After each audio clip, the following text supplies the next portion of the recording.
Let's take a look at some behind the scenes novel writing tips and tricks for research. When you're researching your novel, you may or may not know the pieces and parts that connect in your story. If you can create your story so you have a much more in-depth world with greater technical background to your characters, your writing has more credibility. Imagine reading along and then you hear like a clink, a disruptive action happens in the story. It's like driving your car and then suddenly you hear a gadunk. That's never a good sound when you're driving it. So when you are writing, creating your world, and something doesn't connect, it's going to cause problems for your reading. It's going to break immersion. I discussed something similar in the self-inserts conversation I put out a couple weeks ago. When you insert yourself into your work, your characters become bland because it's all you talking to you, and that nobody wants to listen to somebody else talk about themselves. This is a similar situation where you can build or destroy your credibility really quickly. You're writing as a new author a horror story or a thriller or mystery or whatever, and you have a weapon that you name that has 10 rounds, 12 rounds, 15 rounds, 6 rounds, and then pew, pew, pew, pew later, you've got damage inflicted that's more damage than the rounds the weapon carries. If you fail to describe the reloading process, it breaks immersion because now somebody who knows better says, there's only 6 rounds in that weapon. How did 7 casualties get inflicted? The right way to describe this is probably Shawshank Redemption. Andy Dufresne, not a good husband, excellent banker, wife has an affair, he goes out, gets drunk, returns to the house, and she's murdered in the house while he's out. Turns out how they convicted him, calling him a cold-blooded murderer in Shawshank Redemption, was they held up the revolver that had 6 chambers, both victims 3 times, plus 1 more, which is 8 rounds through 6 cylinders. That means you had to go back and reload. And that's how they nailed Andy Dufresne in Shawshank Redemption and listed him as a cold-blooded murderer. Turns out it was somebody else. Andy Dufresne expatriates himself from prison. Go see it. It's an excellent movie. That detail, that critical piece of information about firing that 6-shooter dry into the murder victims, and then reloading and doing it again, 1 each for each of the lovers, was how the prosecutor in Shawshank Redemption described it. That is a very telling, crushing piece of writing, and it really sinks the hooks in because you're hoping he didn't do it, that he's not completely lying, but then when he gets hung around his neck, you can understand how that jury in that story in the Shawshank Redemption decided the way they decided. So when you have researched and properly explained your world, you know that peasants in the fantasy land didn't sleep in their own bed because they had to cut down the tree, they had to plane the tree, they had to weave the bed together and put all the pegs in to build the bed, and everybody slept in it. It wasn't but 200 years ago that when you traveled through an inn, they would rent the rooms by the number of people they could lay across the bed. Now, in modern times, we all have our own bed when we sleep, or with a spouse, or however you parcel it out. They would sleep across the bed, and they would pack as many people into the room as possible because there was just so many beds that they could make. These beds were extremely expensive, and they would let the beds with as many people in the room as possible. So if you've got 4 people sleeping on 1 bed, when you incorporate that bit of reality for that time, it makes more sense. Your odds of getting your own room become much smaller, especially when something's crowded, like a medieval tournament is going on. You're going to have all the inns filled up. That's why people would sleep in the barns. The stable boys would live in the barns to make sure that there were no trespassers stealing horses, etc., stealing board in the barn. The stable boys acted as a secondary bouncer to keep strangers from stealing the use of a roof from the innkeeper. Another little piece, when you're looking at the reality of your story, humanity historically was a biphasic sleeping species. What does that mean? When the sun went down, it got dark. That meant you had to have your food finished cooking before the sun went down. So when the sun goes down, you would finish your food and you would lay down to sleep. And then people would wake up here, people would wake up there. But typically the sleep patterns were broken into 7 or 8 o'clock. It would be dark. After eating, people sit around the fire, they'd chat, head off to sleep for a few hours, wake up in the middle of the night. go downstairs, get the supper, get the snack, hang out by the fire, tell some stories in the late night, watch the campfire to make sure it didn't go out. When you understand that, it adds a new vibrancy to your story. If you have 12 hours light, 12 hours dark, and the average human sleeps for 8 hours, it may be 4 hours, then 3 hours or 4 hours at the end of the night, with a 3 to 4 hour evening phase where people are awake at a certain dispersed pattern of wakefulness during the night. You naturally wind up with people guarding the campfire from the wolves and the bandits and such like that. That's one way that you can quickly enhance the credibility of your story, by understanding how that works. Checking the historical accuracy and the credibility of your writing and characters can be a humbling process. For example, I don't know anything about how to sail a ship. I have an upcoming book called Razormouth. It's probably going to turn into a lengthy series. It's a fun story based upon ancient stories, similar characters, but there's a twist to the story. One of the things the characters have to do a transoceanic voyage continent to continent in a little ship that's only 2 to 3 feet above sea level. When you look at the old maps, had images of krakens and sea monsters. What does a kraken look like? It looks like a giant squid. If you have a modern ship that's 45 feet of steel above the waterline, how high does that kraken need to climb to get on deck? Further than it can out of water. If you have a long ship, or the long ship's predecessor, they would tie reeds together and make ships that floated like rafts. That basic long ship design has been around for thousands of years in various forms and functions. So if you have 30 guys who are stuck on a long ship and you've got 2 feet between the waterline and the tasty morsels that are above water, how high does that kraken have to reach out of the water to pluck somebody off their rowing seat? Not very far. Where do the stories of krakens come from? Sea monsters look suspiciously like killer whales, who are called killer whales. Killer whales, go on YouTube and watch killer whales jump out of the water and body slam a piece of floating ice, and then watch that little seal catapulted into the pod of whales. It's unbelievably brutal. If you've got a 35-ton killer whale jumping 25 feet out of the water and body slamming your little 30-foot long ship, how do you think that whale is going to be drawn on the maps? It's going to look absolutely terrifying on the maps. When you incorporate those details into your writing, you can have a lot of fun. You've got historical references, and you can have your characters draw killer whales on the maps. You can incorporate history, and it makes people say, oh yeah, I have seen those sea monsters drawn on maps. Now all of a sudden somebody's emotionally connected, invested in your work, because you've pinged their emotional connection to their own past, their own history. You've connected with your reader on a much deeper level. For a long time, I've used a bunch of different sources to look at things. Predominantly, I've looked at the reality stuff. Put yourself into the position where the people of that age would have been. We have to remove our modern human arrogance. It's like we're the smartest, we're the greatest because we're modern and we have air conditioning. They preserved food too. Prior generations knew things that we have forgotten. When the AC goes out, we die. When the refrigerator craps out, we make another trip to the grocery store. Those ancient folks knew what plants they could eat. They didn't necessarily taste good, but there were plants that were staples of European peasant diets in the winter because the plant was evergreen. But it's a weed now because we've forgotten what we used it for. The roots are basically potatoes.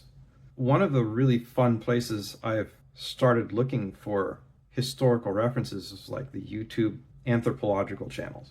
And I don't mean that just in like listening to some college professor, the practical anthropology channels. There's a gentleman from Australia who does silent videos of him in the woods building technologies that are primitive. There's other folks who do medieval sword play. There's other people who do the diets of European peasants.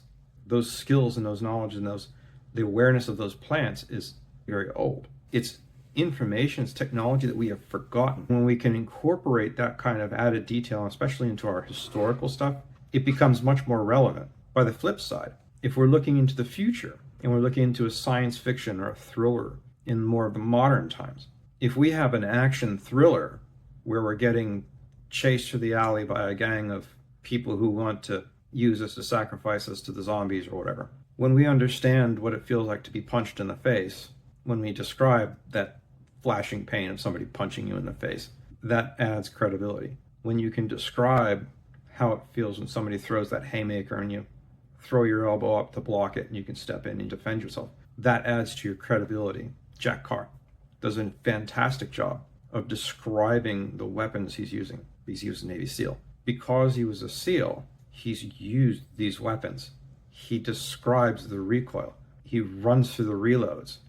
All of the tactical situations that he's put in the terminal list, they make sense. Those books are so intense because everything he's talking about is absolutely 100% technically right. He's a Navy SEAL. He knows what he's talking about. That's where he gets so much credibility. That's why it's so riveting. Your immersion is never knocked out. You can continue and engage in that story for 8 hours, 10 hours at a time when you're listening to it. I listened to it on Audible because I was driving around a lot of the time. There were days when I could turn that book on and listen to it for 6 hours straight. The immersion never broke. I never wanted to stop. I wanted to know what's coming next because I was so drug into the story because it was so technically accurate. Nothing broke my immersion. Let's look at science fiction. If we're looking to research our science fiction, maybe we have to look at some of the more technical sides of things. If we're discussing instantaneous communication, what is the piece of technology that we're looking at right now that may or may not satisfy instantaneous communication across vast distances? This goes into the space is big. Space is really big.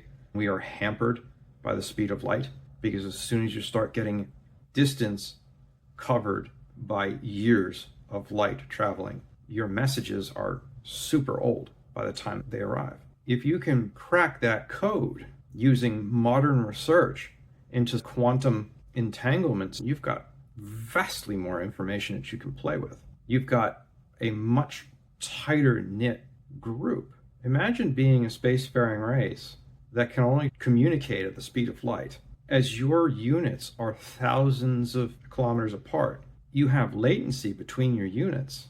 What happens when the other guy has mastered quantum entanglement and they can transmit their data instantaneously? So your sensor platform, which is 6 light minutes out from where the bad guy fleet arrives, 6 minutes later your sensor sees the light. Your sensor then relays that message using a quantum entanglement. 18 minutes of light speed later, the light from that arrival has passed your sensor station, but you've already had the message for 18 minutes. You've had 24 minutes to react. If you have 24 minutes between when the light from the arrival originates and reflects to your terrestrial observation, that 15 to 20 minutes of notice before the enemy fleet's light arrives gives you 15 to 20 more minutes to prepare. If you have that monitoring station out there in your story describing how you're using quantum entanglement to communicate instantly across vast distances, you now have the ability to communicate directly between your units.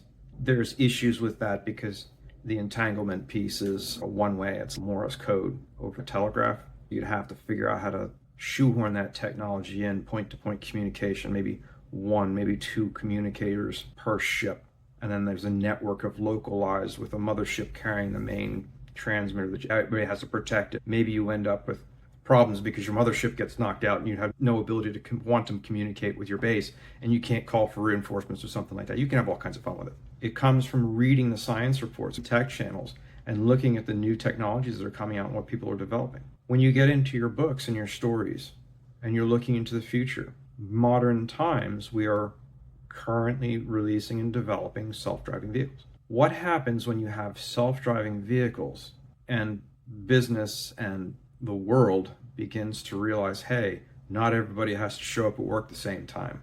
We eliminate rush hour, we smooth rush hour out. If you've got 1 million people per hour at rush hour over 2 hours, instead of 2 hours of rush hour, we have 4 hours of rush hour, a break in the middle, and 4 hours of rush hour in the evening. Because we have people arriving at work at 6, people arriving at 7, people arriving at 8, people arriving at 9, and then people leaving at commensurately earlier times. When you break up that 1 million people traveling Your road surfaces don't have to be as big. Your parking garages no longer exist because you're sending self-driving cars back and forth. If you're moving 250,000 people per hour instead of a million, you've got a vastly different road network. The flip side to that is, how do you handle emergencies? If 1 in 4 people has a car, how do you evacuate your population when things go bad? I think it was Hurricane Ike was hitting Houston, and we evacuated the entire city in 12 hours. Millions of people were on the road, going to San Antonio, going to Austin, going north, south, east, west, wherever people were going. The addition of the technology for the self-driving cars might reduce the total number of vehicles on the road, but it also comes with the knife's edge concern to the other side of emergency evacuation, emergency services. How do you evacuate? How do you move a mass population? Because if everybody in the city is moving because a meteor is getting ready to land on your city, how many people get left? Now you've got ways to rebuild the world and talk about how things have changed and evolved. You've pushed people into a situation that we can see and feel. Oh, I hate rush hour. I wish I didn't have to sit in rush hour every day. What are the consequences of that? Now all of a sudden you've added depth to your world.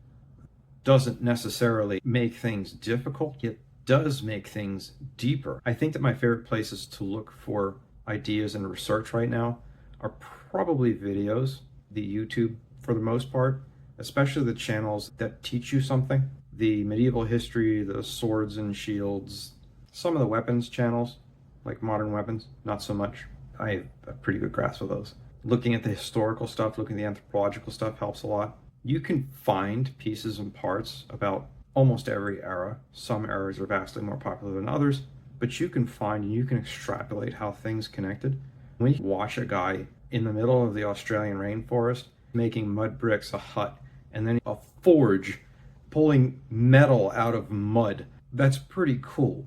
You can do all kinds of cool stuff with that. Other places that I'll look to get ideas and to bolster my knowledge is historic artifacts. I'm particularly a fan of maps because it shows you how people understood the world. The places that I do not look for information are text-based websites. I'll look at books. I'll look at published information that has a coherent, published, edited, polished. I really don't spend too much time listening to people on social media channels discussing things.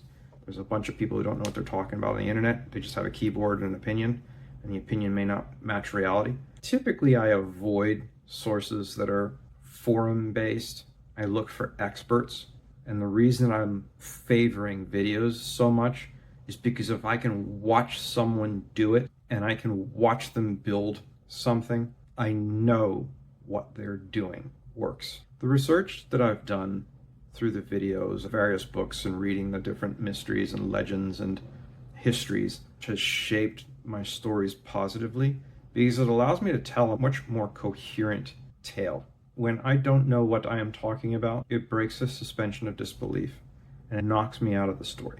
I don't like doing that to people. Another example, I was a huge fan of Star Wars books when I was young. I was in the desert and we had to wear gloves because the skin on our hands would burn if we touched our weapons in the middle of the summer. The weapons would heat up so hot that it would scald your hand, so that's why we were wearing gloves. I'm reading a Star Wars book that my dad sent me, and I'm part of the way in, and one of my favorite characters in the story, he's stuck on a desert planet in Star Wars, and he reaches out and touches metal stuff.